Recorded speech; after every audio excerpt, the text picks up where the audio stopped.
Good morning class 6। फिर एक बार video के माध्यम से ये तीसरी कड़ी है। ये तीसरी कड़ी है जिसमें फिर हम आपके लिए प्रस्तुत हुए हैं आपके सिलेबस के कुछ अगले अंश और अगले हिस्से को लेकर। आज के आपके सिलेबस में है कि शुद्ध स्वर, विकृत स्वर, स्वरों के प्रकार, स्वर क्या हैं, और ताल, दादरा, कहरवा। और चूंकि ये अगस्त का महीना है तो हम लोग एक पैट्रियोटिक सॉन्ग सीखेंगे जो हमने इस गीत को आपके एल्मेनेक से ही चुना है। और इस गीत के कंपोजिशन के साथ मैं आपको बताऊंगा कि इसको किस तरह से गाना है। सबसे पहले आज अगर हम स्वरों की बात को करें तो जैसा कि हम जानते हैं कि 22 श्रुतियों में से, इन 22 श्रुतियों में से एक निश्चित अंतर पे 7 स्वरों को चुना गया है। और ये स्वर, इसमें मधुरता है, इसमें ठहराव है। और जैसा कि आपको पता है कि ये 7 स्वर शुद्ध हैं और कुछ स्वर हैं जिनका स्वरूप विकृत भी है। तो सबसे पहले अगर हम बात करें शुद्ध स्वर की, तो शुद्ध स्वर में सा, रे, ग, म, प, ध, नी, सा। सा षड्ज, रे ऋषभ, ग गंधार, म मध्यम, प पंचम, ध धैवत, नी निषाद और सा षड्ज। ये 7 शुद्ध स्वर हैं। अब स्वर के 2 प्रकार हो गए, एक शुद्ध स्वर और एक हो गया आपको विकृत स्वर। तो शुद्ध स्वर का आपने जान लिया। अब ये विकृत स्वर है कि जब इसको अपने अवस्था से, मतलब इसकी जो अपनी फ्रीक्वेंसी है शुद्ध स्वर की, उस फ्रीक्वेंसी से जब हम थोड़ा नीचे की तरफ गाते हैं तो कोमल स्वर का निर्माण होता है। कब? चाहे यूं आप कह सकते हैं कि जब किसी स्वर को उसके निश्चित अवस्था से थोड़े नीचे की तरफ गाते हैं तो कोमल स्वर का निर्माण होता है। इसे हम विकृत स्वर कहते हैं। तो इसके 4 रूप हो गए। विकृत स्वर में भी 2 हो गए, एक जो आपको कोमल विकृत है और एक तीव्र विकृत है। तीव्र विकृत, तो ये तो विकृत स्वर हो गया कि विकृत स्वर का डिफिनेशन ये हो गया कि जब किसी स्वर को उसके निश्चित अवस्था से थोड़ा नीचे या थोड़ा ऊपर की तरफ गाते हैं तो उससे विकृत स्वर का निर्माण होता है। तो अब विकृत स्वर में 2 स्वरूप हो गए, एक शुद्ध विकृत, एक कोमल विकृत और एक तीव्र विकृत। कोमल विकृत ये 4 स्वर हैं, रे, ग, ध और नी। रे, ग, ध और नी ये 4 कोमल विकृत स्वर हैं। इसका डिफिनेशन क्या है? जब हम किसी स्वर को उसकी अवस्था से थोड़ा नीचे की तरफ गाते हैं तो कोमल विकृत स्वर का निर्माण होता है, जिसे हम माइनर नोट भी कहते हैं। क्या कहते हैं इसे? Minor note. जब हम उसके निश्चित अवस्था से थोड़ा नीचे की तरफ गाते हैं तो यह माइनर नोट का निर्माण होता है। और तीव्र विकृत जो है, जिसको हम कहते हैं शार्प नोट, तीव्र विकृत शार्प नोट जिसे कहते हैं, वो अपने निश्चित अवस्था से थोड़े ऊपर की तरफ गाया जाता है और उसकी संख्या सिर्फ एक है और वो एक ही स्वर है, म। म अपने निश्चित अवस्था से थोड़े ऊपर की तरफ गाते हैं। जैसे म के बारे में आपको या कोमल रे के बारे में बता दूं, शुद्ध स्वर जो हैं, जो मैंने भी बताया, सा रे ग म प ध नी सा। शुद्ध स्वर सा नी ध प म ग रे सा। अब कोमल विकृत, अब जैसे देखें सा रे रे, इसमें थोड़ा नीचे रे,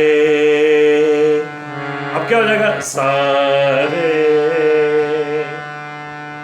थोड़ी फ्रीक्वेंसी इसकी लो हुई, शुद्ध रे के बनिस्पत इसकी फ्रीक्वेंसी लो हुई, ये कोमल रे बना। तो इसकी 4 संख्या है, रे गा धा और नी। तो रे आपने सुना शुद्ध रे, रे कोमल रे, रे शुद्ध गा, गा कोमल गा, गा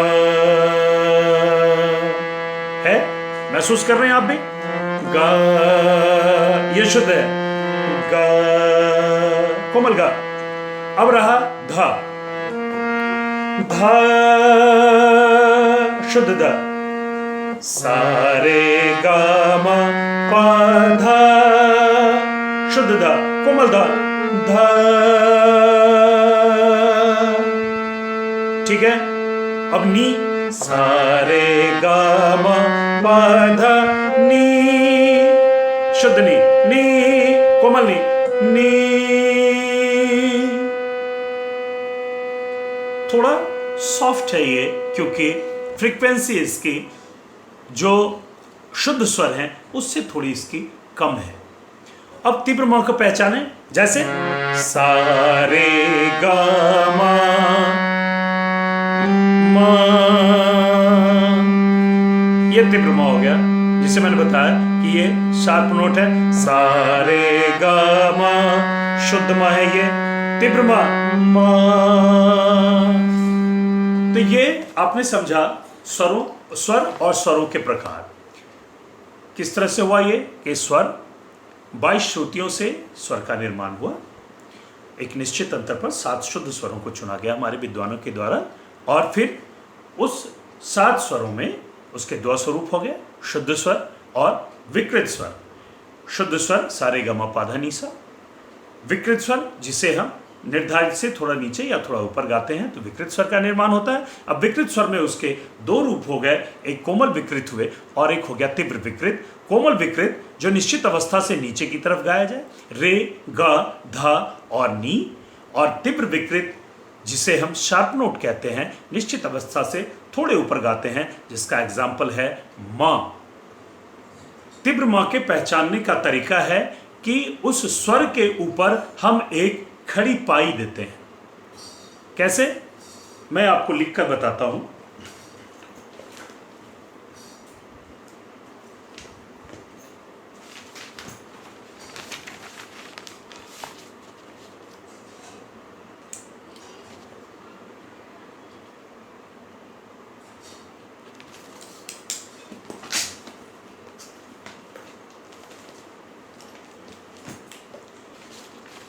जैसे मैं आपको लिखकर दिखाऊंगा, म, ये म शुद्ध म है। अब इसे तीव्र की इसकी पहचान है, उसके ऊपर ये खड़ी पाई, ये तीव्र म की पहचान है। इसी तरह से कोमल स्वरों में जब हम लिखते हैं रे गा धा और नी, रे गा धा और नी, और इसे जब हम कोमल के रूप में लिखेंगे तो इसके नीचे एक लेटी हुई पाई का निशान देंगे, इस तरह से रे गा धा और नी। ठीक है, ये कोमल स्वरों के पहचान हो गए। और तीव्र स्वर का मैंने बताया, शुद्ध स्वर अपनी अवस्था में ही शुद्ध स्वर के रूप में लिखा जाता है। ठीक है, दूसरी बात मैंने आपसे आज कहा कि आपको मैं बताऊंगा, आपके सिलेबस के राग में है दादरा और कहरवा। आइए इसके बारे में जानते हैं। सबसे पहले ताल दादरा। ताल दादरा 6 मात्राओं का ताल है। इसे तबला, ढोलक इत्यादि पे, नाल इत्यादि पे बजाई जाती है, और ये ज़्यादातर सुगम संगीत में इस ताल का प्रयोग होता है, या दादरा गायन शैली भी है। दादरा गायन शैली भी है, उस गायन शैली के साथ इस ताल का प्रयोग होता है। मुख्यतः सुगम संगीत में इसका प्रयोग होता है, या तो फिर दादरा गायन शैली के साथ बजाई जाती है। अब जैसा कि मैंने बताया ये 3 मात्राओं का ताल है, तो ये 3 मात्राओं के 2 विभाग होते हैं इसमें, ठीक है। इसमें पहली मात्रा पर ताली और चौथी मात्रा पर खाली होती है।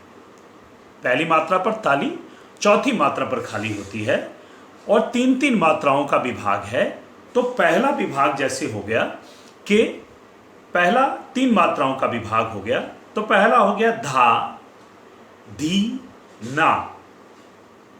पहली मात्रा धा, दूसरी मात्रा धी, तीसरी मात्रा ना। धा, धी, ना। और फिर एक डिवीजन देते हैं। उस डिवीजन के बाद फिर हम लिखते हैं दूसरा विभाग जो 4, 5 और 6 मात्राओं में लिखा जाता है। तो चौथी मात्रा फिर होता है धा, पांचवी मात्रा ती और छठी मात्रा ना। इस तरह से पूरे मात्रे का जो बोल बना धा, धी, ना, धा, ती, ना। अब इसे दिखाएंगे कैसे? धा चूंकि पहली मात्रा है तो ये ताली धा हो गया और फिर हम उंगलियों से उसे दर्शाते हैं धा, धी, ना और खाली को बाहर की तरफ दिखाते हैं। तो चौथी मात्रा खाली है धा, ती, ना, धा। किस तरह से बनाइए? धा, धी, ना, धा, ती, ना, धा, धी, ना, धा, ती, ना, धा, धी, ना, धा, ती, ना, धा। किसी भी ताल को जब दिखाएंगे तो उनके आवर्तन को पूरा करने के बाद जो है हम सम जरूर दिखाएंगे, ठीक है। अब इसका दुगुन, तो ठाह लय की दुगनी गति को दुगुन कहते हैं। ठाह लय, जिस प्रारंभिक लय में हम जिस चीज की शुरुआत करते हैं वो उस ताल का, उस गीत का ठाह लय कहलाता है। ठाह लय, टेम्पो, ठीक है।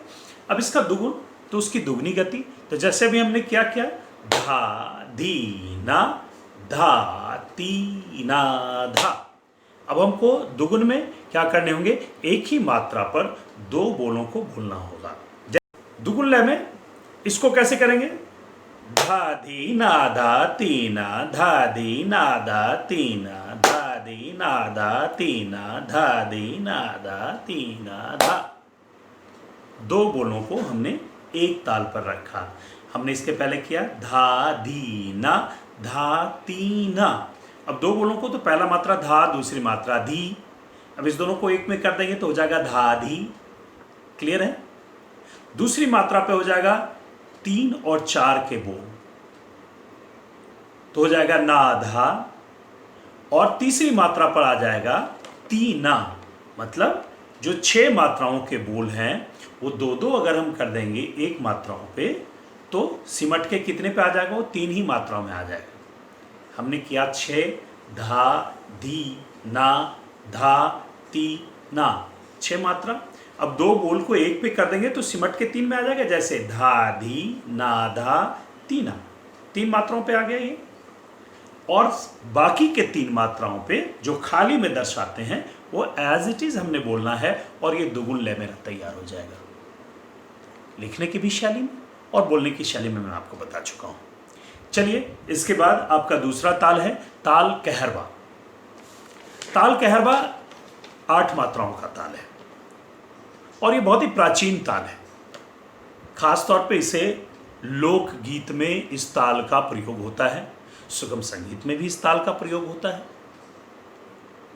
लोग भजनों वगैरह में इस ताल का प्रयोग करते हैं। खास तौर पे पंजाब के लोक नृत्य भांगड़ा आपने देखा भी होगा और शायद किया भी होगा। बड़ा प्यारा सा बोल आपने सुना होगा जब लोग वो बड़े बड़े ढोल पर स्टिक से बजा रहे होते हैं, दागिन तिनक दिन, दागिन तिनक दिन, दागिन तिनक दिन, और आप लोग बड़े इंजॉय करते हैं और भांगड़ा नृत्य करते हैं। तो ये ताल कहरवा है। तो इसमें 8 मात्रा हैं, 4-4 मात्राओं का 2 विभाग होता है। 4-4 मात्राओं का 2 विभाग होता है। इसमें पहली मात्रा पर ताली और 5वीं मात्रा पर खाली होती है। तो कैसा हमने बताया? पहली मात्रा धा, दूसरी मात्रा गे, तीसरी मात्रा ना, चौथी मात्रा ती, एक डिवीजन विभाग एक, 5वीं मात्रा पे न, छठी मात्रा क, 7वीं मात्रा धी, 8वीं मात्रा न। इस तरह से आपका बन गया धा गे न ती न क धी न धा। फिर उसी तरह से हाथ पैर करें तो धा गे न ती न क धी न धा। धा गे न ती न क धी न धा।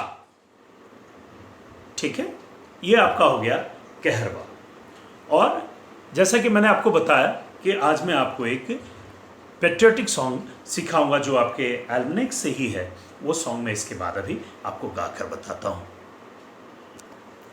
इस गीत को हमने एल्मनेक से ही लिया है। ये मेरी कंपोजिशन है जो मैं आपको बता रहा हूँ। आपके एल्मनेक में पेज नंबर 76, आपके प्रेयर में एल्मनेक में पेज नंबर 76 जय जय भारत भारती, जिसे लिखा है इंदर राज भूषण ने। आइए मैं इसे गा के बताता हूं।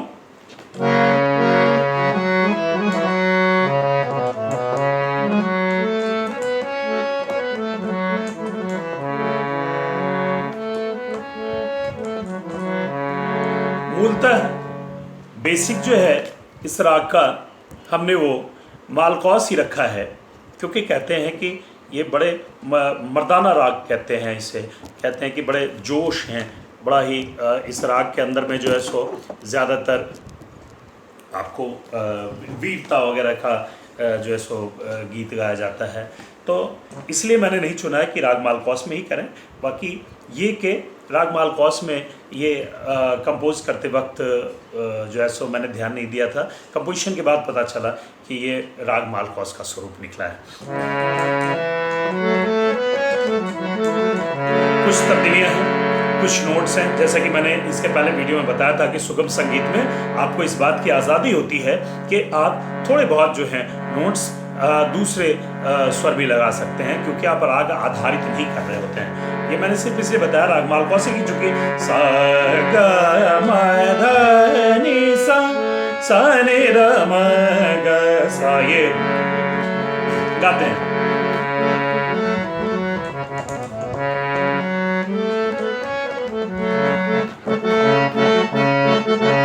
जय जय भारत भारती, जय जय भारत भारती, जय जय भारत भारती, जय जय भारत भारती।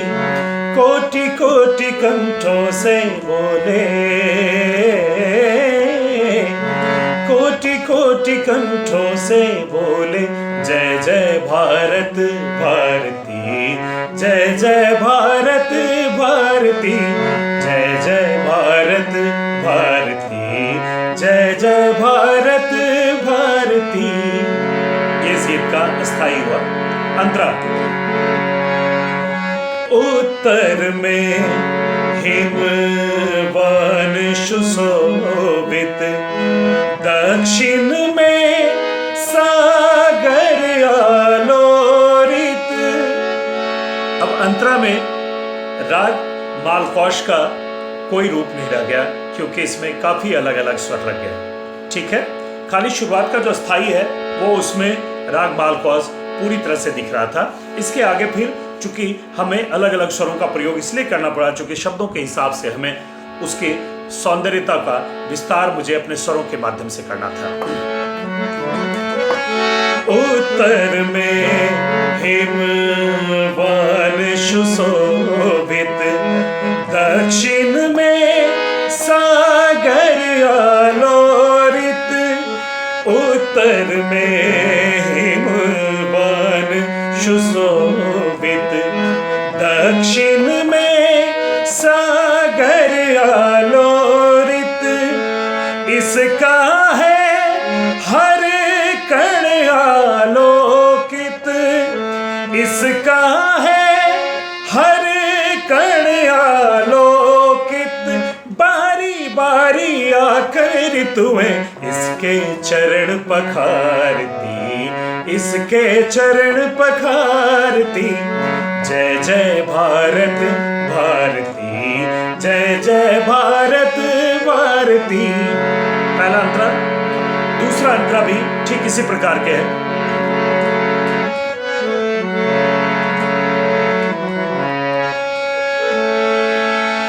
इसका आंगन सदा सलोना, हरा भरा इसका है कोना।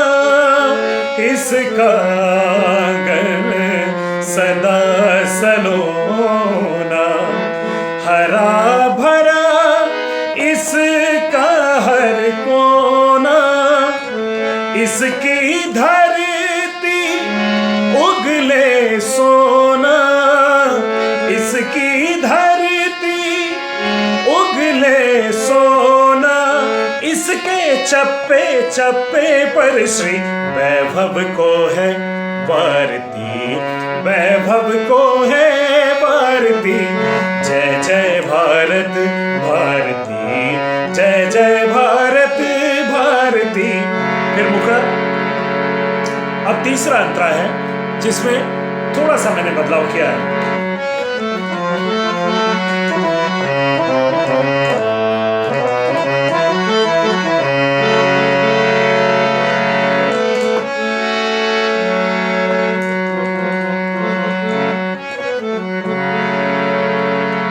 हिंदू मुस्लिम सिख ईसाई बौद्ध जैन है भाई भाई। तीसरा अंतरा थोड़ा सा इसलिए बदल रहा हूं ताकि वो एक ही जैसा पूरा ना लगे, इसलिए थोड़ा सा मैंने बदलाव किया है। हिंदू मुस्लिम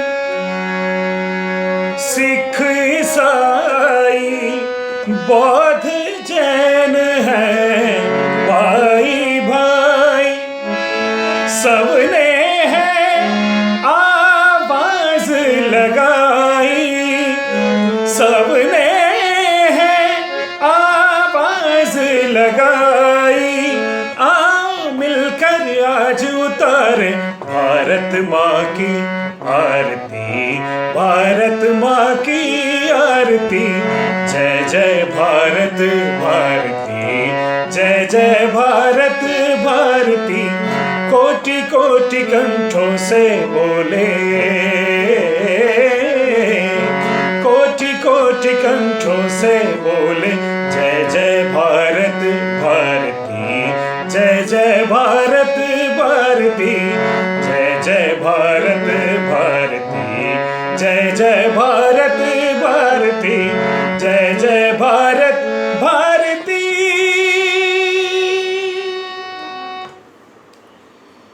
इस गीत को आप लोग कोशिश करें, सुन के इसे गाने की कोशिश करें, तैयार करके रखें ताकि जिस दिन स्कूल खुलेगा उस दिन हम लोग मिलकर इस गाने को और थोड़ा सा प्रैक्टिस करके फिर हम लोग ऑन स्टेज अपने असेंबली में हम सब मिलकर गाएंगे। चलिए आज के इस वीडियो में इतना ही, हम फिर अगले वीडियो में हाजिर होंगे। तब तक के लिए आप लोगों से विदा चाहते हैं। Have a nice day, bye bye, take care बेटा।